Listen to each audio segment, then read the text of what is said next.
A former U.S. Navy sailor accused of selling information to China is back in court today after pleading not guilty. It's taking everybody by surprise. A big change in the real estate industry, what it means for you if you're buying a home. The Aztecs are going dancing, who San Diego State is taking on in March Madness.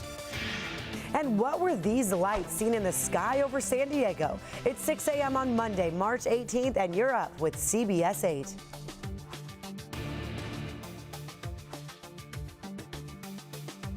And thank you so much for being here at 6 a.m., everyone. I'm Eric Connert. And I'm Netta Irampour. Hope you had a great weekend. And let's start off this Monday with a check of your forecast here. Carrie Lane is joining us.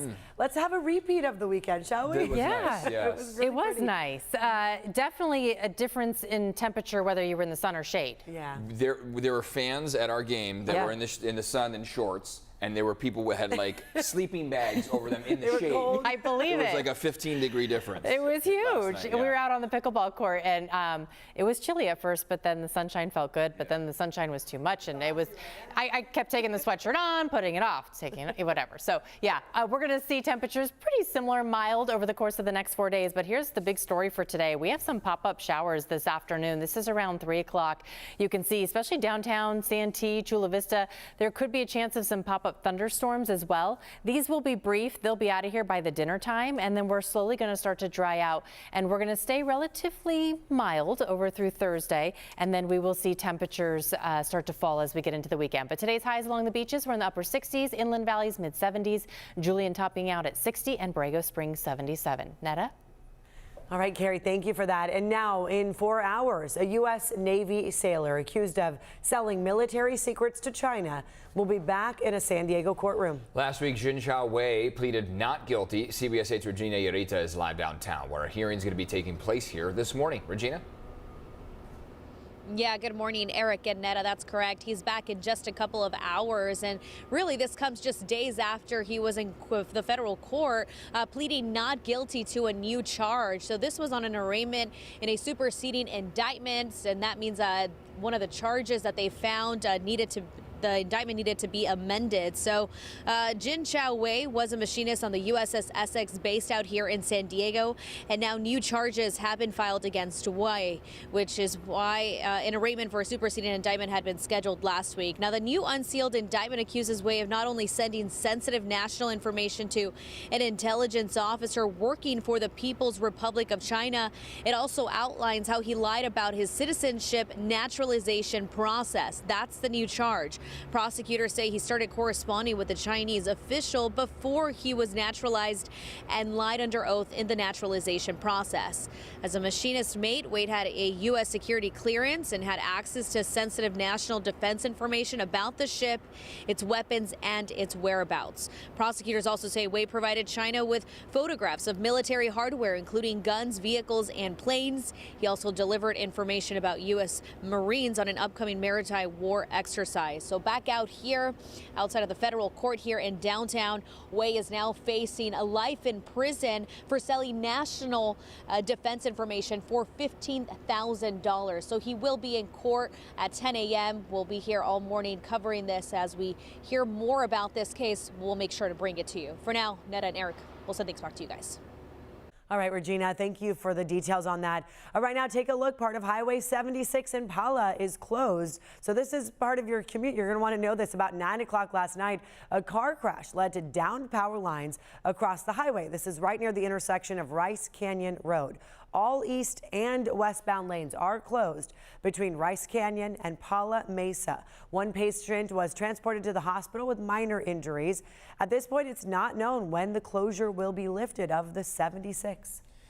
And right now, police are investigating 2 violent incidents in Escondido over the weekend. A man is recovering from a gunshot wound to the head. He told police he was driving in an Applebee's parking lot on Auto Park Way when a man fired at his car. It happened just after midnight Sunday. He was able to drive himself to the hospital. Police believe the shooting was gang-related. And just hours before that, police in Escondido responded to a stabbing involving several teenagers. 2 are recovering and are expected to be okay. Police say a fight broke out between 2 groups of teens at the Regal movie theater around 7:30 on Saturday night. Police have not made any arrests. They also believe this was gang-related. Well, the Aztecs are headed to Spokane for March Madness. Despite losing the Mountain West Championship game over the weekend, the selection committee made them a 5 seed. They did it. CBS 8's Chris Groh live outside Viejas Arena with details on who the Aztecs will take on this week. Of course, we're all so excited to see this happening. Chris, last year, those memories coming back. That's right. Yeah, they continue to make a lot of people happy here in San Diego, especially those craving that championship. They want to see a trophy coming to San Diego, and for the Aztecs, they were the closest just most recently, just last year, falling short to UConn. Here was their reaction to finding out that they would be the 5 seed here in the latest edition of this March Madness tournament.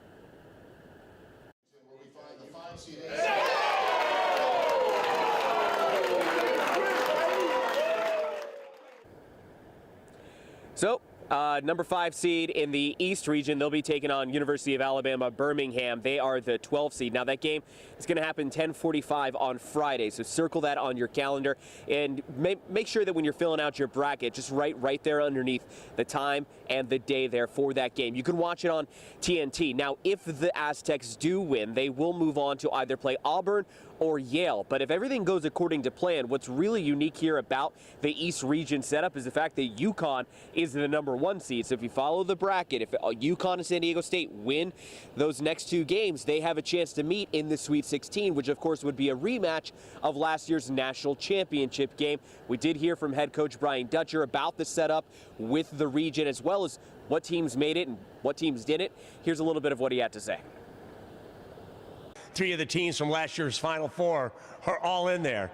UConn, Florida Atlantic, and San Diego State, all in the same bracket. So that's a little ironic, but it's fun to look at, and I'm sure people have fun talking about that leading into the games. Yeah, and because here we are talking about it, the fact that San Diego State could have that rematch with UConn, the reigning national champs. And look, this is the time for upsets. So San Diego State, of course, is going to have to eventually pull off some upsets and make sure that they don't get upset when they take on number 12 UAB. Eric and Netta. Okay, thank you very much, Chris, for that. Did you spot something bright flying over San Diego Saturday night? Look at this video. This morning we know what it was. It's not a UFO. It was, in fact, the U.S. Navy parachute team, also known as the Leapfrogs. So this video here, let's show it to you now. This shows the group jumping into Snapdragon Stadium for the home opener of the San Diego Legion. So that's the lights. But close up, this is incredible to get this vantage point. That's what it's like to be a leapfrog. This group started in 1969 with volunteers performing at weekend air shows. You can even submit your own jump request on their website. Wow, look how they land above the crowd. That vantage point is so awesome. So the lights coming out of their backpack, It's like they're flares. Yeah, just to make sure everyone were coming. And then they hit wonder. that ground fast. Like, look at them kind of, curtailing in there, and It's impressive. and you got to know how to land. I want to ride tandem with one of them if they So do it. fun. Wouldn't that I've be done cool? it with the Golden Knights before, Yeah. and when you land, you have to almost like you're sitting, Yep. like they tell you to squat. So you don't go tumbling over. Oh, So you don't tumble, Yes. exactly. makes sense. My mom skydived and we watched her do the brrrr. She hit the ground. Yeah. They came in a little hard and It's fast. definitely a memory. Yes, little tough landing, but it was worth it from while they were up in the sky. The view was beautiful. All right, it is a beautiful start to the day. Mostly clear skies. Clouds are going to roll in this afternoon. We're going to see some showers pop up roughly from 3 to 5 this afternoon. We could see some isolated thunderstorms as well. These are going to be brief. They're going to be out of here by dinner time, but definitely keep that umbrella handy and know that your commute home today may be a little bit wet. Then we do have some warmer weather for the mid part of the week before we see those temperatures dip again, and more rain is expected as we get into the weekend. Tuesday is the first day of spring, so we know these spring showers bring May flowers, right? It'll be well worth it. You can see the temperature trend here. We stay mostly in the low 70s through about Thursday. We start to climb down, or I should say fall down, as we get into Saturday, and then Sunday and Monday temperatures really dip. It looks like the most promising time for the rain this weekend is going to be Sunday into early Monday morning. This low pressure system, this is what's driving in those thunderstorms that we're expecting expecting to see this afternoon. Just behind it is this high pressure system. This will move in as that low pressure system pushes east.